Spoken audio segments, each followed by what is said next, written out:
Some of you are wondering why doors don't open for you, even though you're always available. But listen carefully. The world does not reward presence, it rewards significance. You can sit in the palace every day and still never be invited to the king's table. You can be in the room, but if you bring nothing to the room will forget you. The truth is, opportunities are not attracted to those who are simply present. They are drawn to those who carry something worth finding. I've seen people in families, in workplaces, even in ministries whose greatest qualification is that they were always there. But life is not moved by your clock in hours.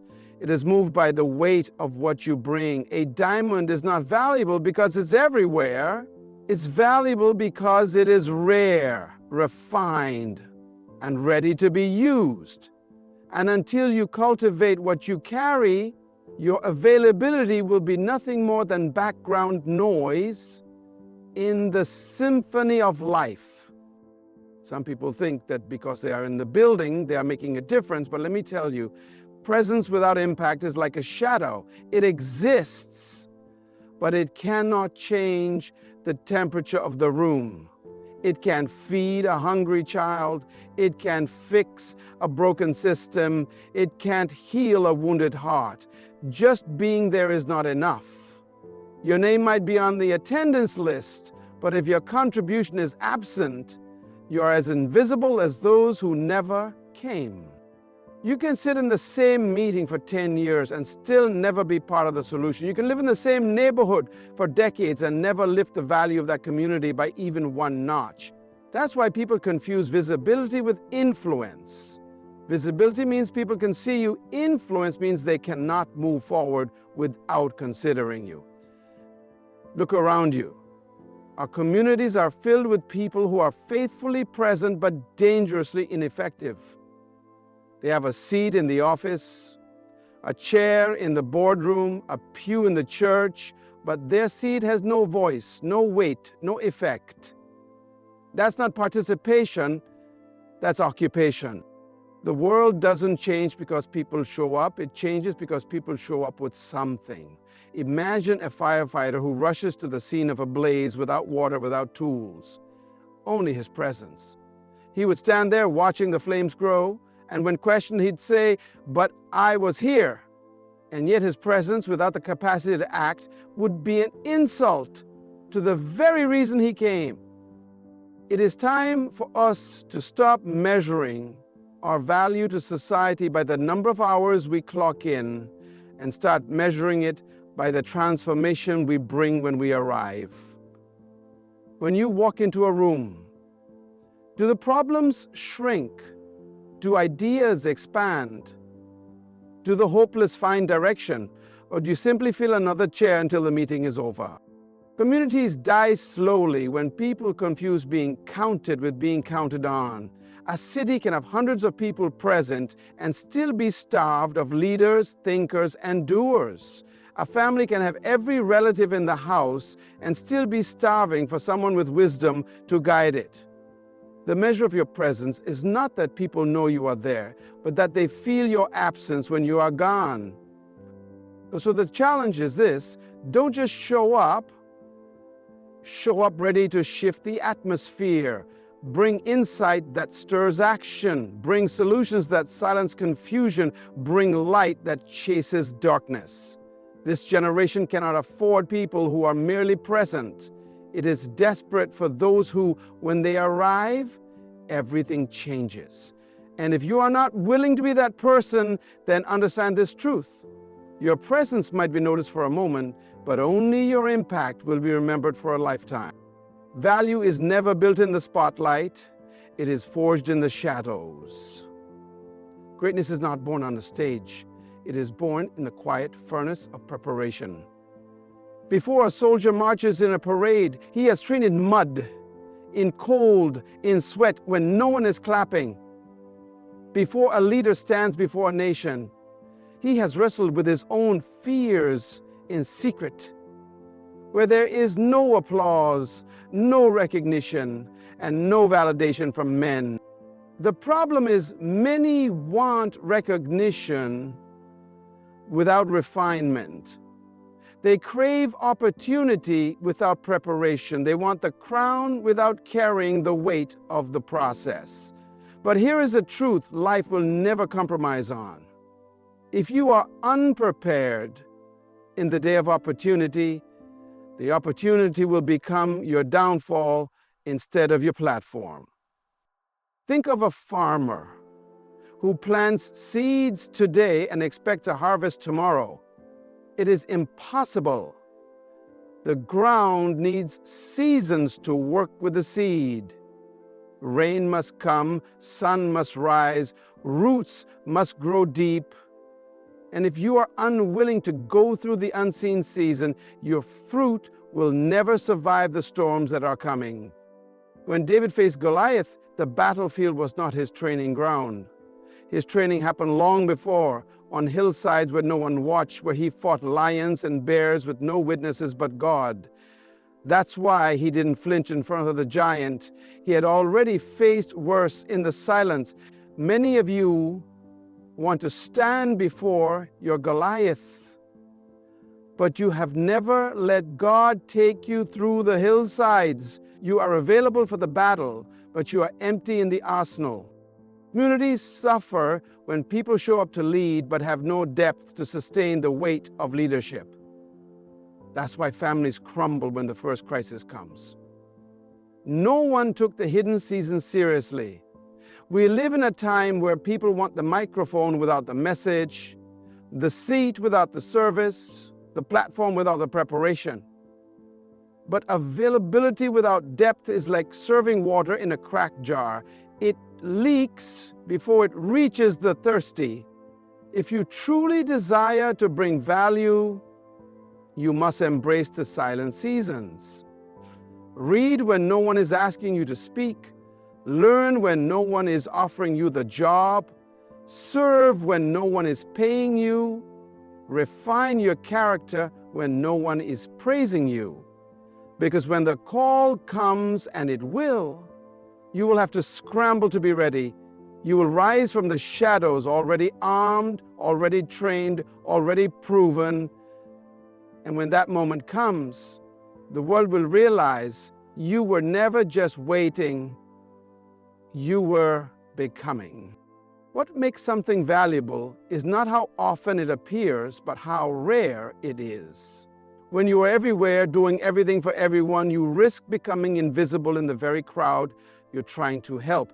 People stop listening to what is always in front of them. Familiarity has a strange way of lowering appreciation. And that is why scarcity multiplies worth. A diamond is treasured because it is not found in every handful of dirt. Gold is guarded because it is not in every riverbed. And yet some of us have made our time, our presence, and our skills so common that no one sees them as extraordinary anymore. You've made yourself so accessible that people no longer honor the treasure you carry. They treat it like a trinket instead of a jewel. I've seen communities lose respect for their own elders because the elders became so casual with their wisdom that they gave it away without discernment to anyone at any time, whether the listener valued it or not. And when something is always available, people stop preparing themselves to receive it. This is why even the most precious rain is seasonal. Its timing and rarity make it both longed for and respected. Sometimes, to increase your value, you must learn the discipline of withholding. I'm not talking about pride or arrogance. I'm talking about stewardship. Your time is a resource. Your words are a currency. Your presence is an investment. And just as no bank opens its vault to every stranger who knocks, you cannot make your most precious offerings common to the point where people handle them carelessly. This is not selfishness, it is protection.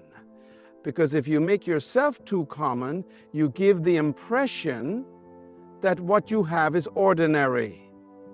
And when people start to think you are ordinary, They will not listen when you carry an extraordinary solution that is dangerous, not just for you, but for them, because they might miss the very thing that could have saved them simply because they stopped recognizing its worth.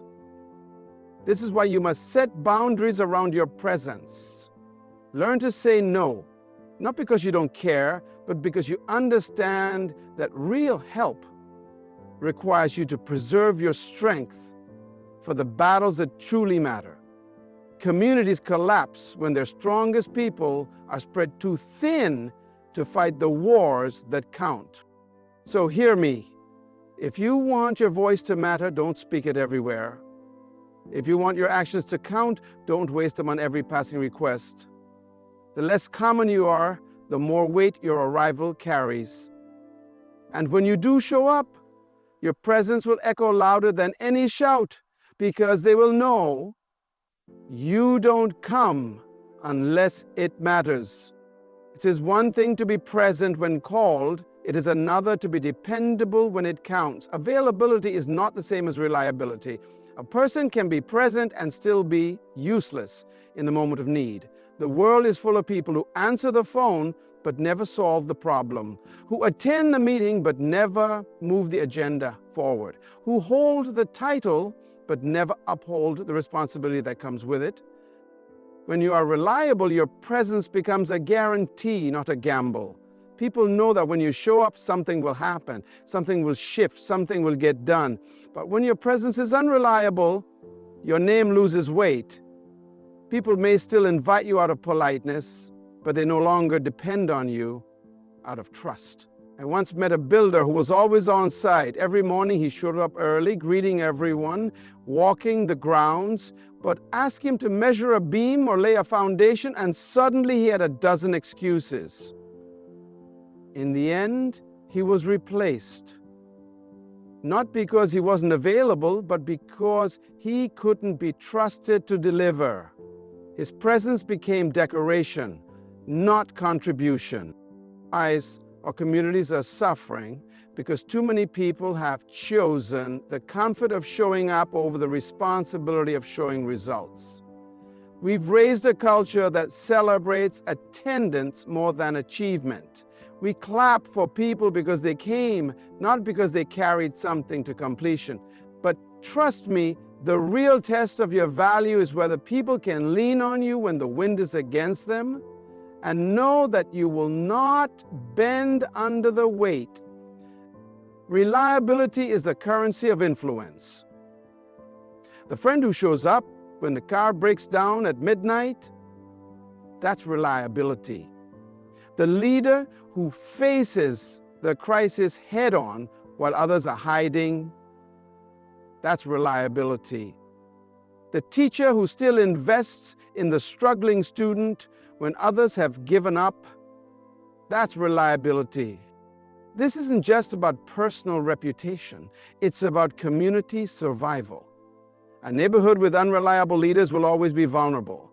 A home with unreliable parents will always be unstable. An organization with unreliable workers will always be weak. So hear me clearly. If you want to be remembered, be the person who can be trusted when it matters. If you want your presence to be valued, make sure it produces something every time you show up. Because when the storm hits, people won't ask, "Were you there?" They will ask, "Could we count on you?" And that answer will define the legacy you leave behind. If you want your value to be recognized, you must protect it. People respect what you protect. They will never honor what you continually cheapen. Too many people lower their standards just to be accepted, not realizing that every time you compromise what you stand for, you dilute the very thing that makes you worth listening to. A rare book is kept behind glass, not because it is arrogant, but because it is precious. A historic monument is fenced, not because it doesn't want visitors, but because it must be preserved. The same is true for you. Your principles are your fence. Your convictions are your vault. When you allow anything and anyone to cross those lines without discernment, you give people permission to treat you as common. I've watched leaders lose credibility, not because they lack talent, but because they abandon their moral boundaries in exchange for temporary approval. I've seen fathers lose the respect of their children because they kept changing their values depending on who they were talking to. The problem is, the moment you allow your standards to drop, you teach the world how to handle you, and the world will always handle you at the lowest level you allow. Communities weaken when their standards are lowered.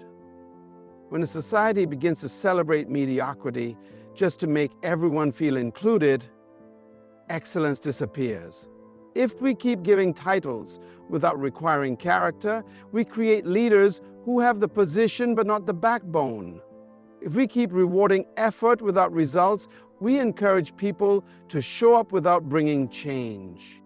You must understand, boundaries are not walls to keep people out. They are gates to control what comes in. They protect the integrity of your contribution. If you are a mentor, you cannot mentor everyone because not everyone values wisdom. If you are a craftsman, you cannot give your best work to those who will throw it away. If you are a leader, you cannot say yes to everything because not everything aligns with your calling. Guard your standards the way a jeweler guards his gems, not out of selfishness, but because their worth demands it. When you keep your values high, people may accuse you of being selective, but in time, they will seek you precisely because you refused to be everywhere for everyone.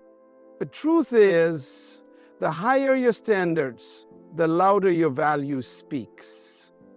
And when you stand firm in them, you become the anchor in a drifting world, unshaken, unbought, and unforgettable. When what you carry meets the need of the world around you, you will never have to chase opportunities, they will chase you. True value creates demand. People go where answers are. They will travel across nations for a cure. They will wait in line for hours for a solution. They will cross cultural boundaries to reach someone who holds what they need. The tragedy is that too many people are available but carry nothing that solves a problem. They're present but empty-handed. They wonder why no one calls them, why no one seeks them, why no doors open for them. It is because the world is not looking for bodies. It is looking for solutions. When a musician can play in a way that touches the soul, they don't beg for stages, stages beg for them. When a thinker carries an idea that can save a dying business, they don't plead for a seat in the boardroom finds them. When a man or woman carries the wisdom to heal division in a community, they don't need to campaign for relevance. People seek them because peace is priceless. But here's the truth you must face. Demand is not created by showing up. It is created by showing results.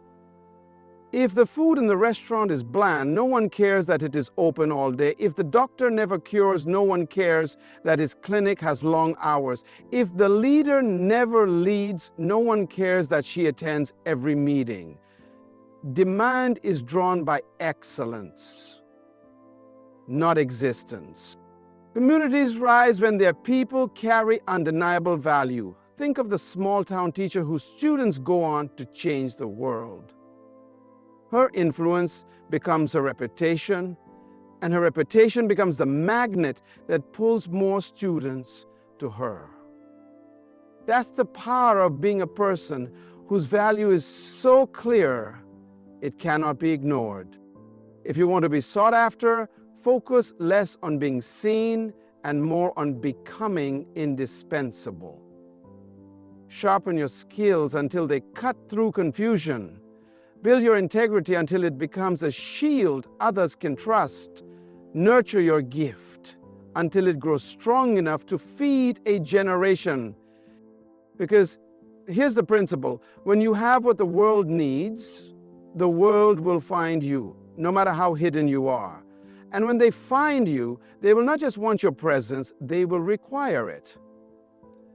That is, when your value speaks louder than your availability, and your life stops chasing opportunity and starts being pursued by it.